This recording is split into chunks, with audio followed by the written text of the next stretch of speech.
मनीप भाई है। मनीप भाई ने जेडे तुहाडा बच्चा भी दिखा रहे ने ना, माशाल्लाह देखो जी, टैडी बच्चा भाई का गोल्डन टैडी। और मनीप भाई जी चीज़ 11 बच्चे ने, मनीप भाई ने 10 बच्चे खरीदे ने, उन्होंने माशाल्लाह 11 भेज रहे हैं, बल्कि लैके जा रहे हैं जेलम। उम्मीद है जी भरावां नूं वीडियो पसंद आएगी। लो दोस्तों एक मोटरवे का तुहानूं सीन विखा देइए, माशाल्लाह जी। इमरान भाई अल्लाह ख्याल रखे थे, कदों तक पहुँच रहे हैं जी? इंशाअल्लाह ताला अल्लाह खैर खैरियत रखे जी, 2.5 ਤੋਂ 3 घंटे ਦੇ ਵਿੱਚ ਅਸੀਂ जेलम होवांगे इंशाअल्लाह। लो जी दोस्तों है जेलम में अगला बोर्ड भी आ गया, ਤੁਹਾਡੀ नज़र मरवाना वा बोर्ड से, देखो जरा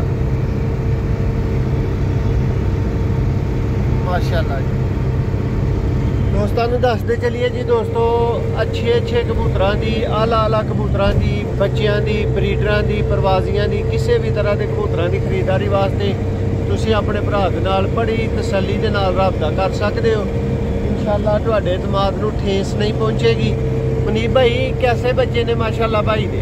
अच्छे बच्चे हैं जिन्हें आ जाएंगे चंगे उड़नगे भाई, बच्चे दे माशाल्लाह जी। लो जी दोस्तों उम्मीद है कि भरावां नूं वीडियो पसंद आई होएगी। मुक्तसर जिहा क्लिप बनाया दोस्तों सिर्फ इस गल वास्ते कि चलो जी जेडे भाई की चीज़ जा रही है ना, वो पता लग सके कि जी आ भाई की चीज़ डिलीवर होने लगी है। बहुत शुक्रिया, चैनल को सबसक्राइब कर लियो और हर वीडियो तुहाडे तक पहुँच सके इस वास्ते बैल आइकन को लाजमी प्रेस करो। बहुत शुक्रिया। एक नवी वीडियो भरावां की खिदमत दोबारा हाज़र होवांगे। इंज का सफ़र तुसीं भी कराना चाहते हो तो लाजमी राबता करो। बहुत शुक्रिया, अल्लाह हाफिज़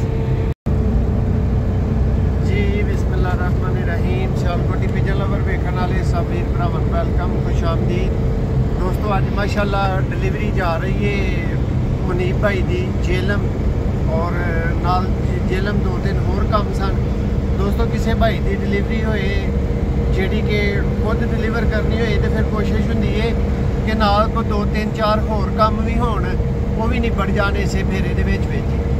ते दोस्तों इंशाअल्लाह तुहानूं मज़ा आएगा वीडियो का। देखो ए नाल ड्राइवर भाई मौजूद ने, जा रहे हैं मोटरवे वे, और वो मनीप भाई ने। मनीप भाई ज़रा वहां डब्बा सामने करो ज़रा, माशाल्लाह जी। मनीप भाई है तुहाडा डब्बा है। लो जी हुण दोस्तां नूं बैक कैमरे तो विखाने आ।